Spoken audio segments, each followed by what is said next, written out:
How's everyone doing today? It is good morning where Jim is at. Roughly 7:45. Lower 70s. I don't know exactly what. It was 71 when I looked earlier, and it probably hasn't had much of a temperature rise since then. Humidity is ridiculous today. Earlier it was 99%. Jim does not suspect that it's much lower than that right now.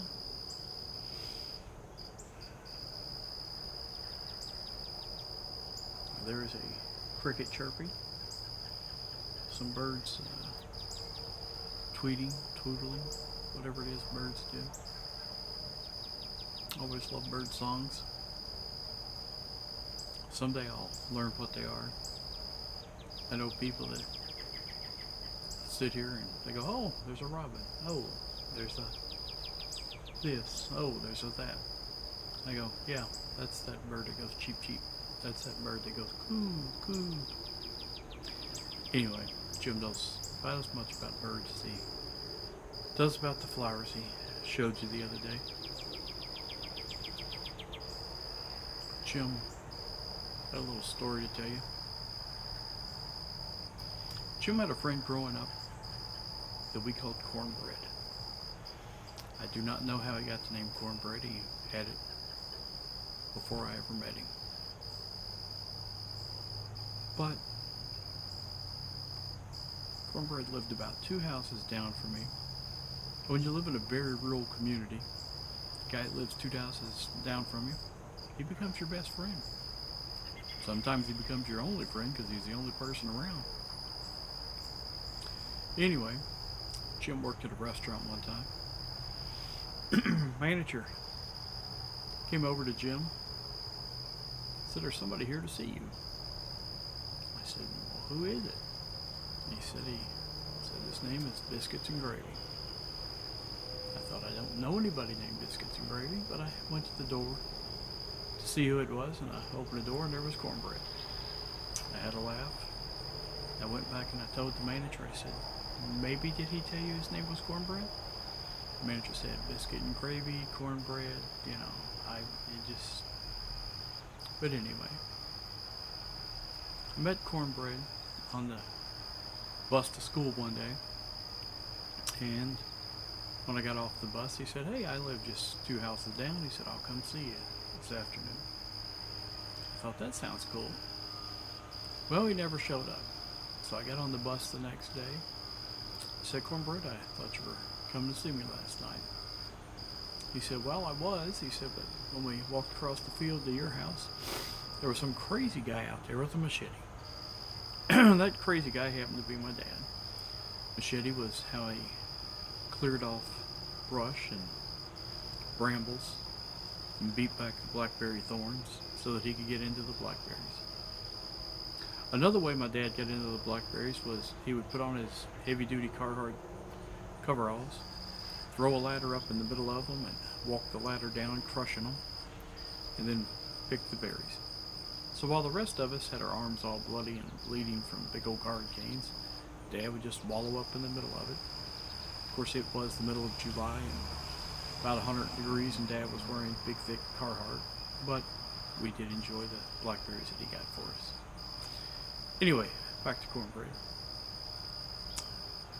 There was a time let's just say Jim was smitten with this young lady, and she has to drive Jim's car. She had spoke before about driving her dad's tractor and farm trucks and all. So Jim figured if she could drive a tractor and a farm truck, obviously she could drive a car. So after about 2 miles for driving the car, Cornbread mentioned the fact, said, hey, don't you have a birthday coming up soon? She said, yep, I'll be 14. It was at about that time that Jim realized mistakes had been made. Another time, Jim and Cornbread were going to play tennis with that same girl and another girl. And Jim decided he would take a turn about 20 feet after he probably should have decided he wanted to take the turn. but he took the turn anyway. So we fishtailed to the left. Jim corrected. We fishtailed to the right, and Jim corrected. Then we fishtailed once more. This time Jim did not correct, and the car headed straight into the ditch.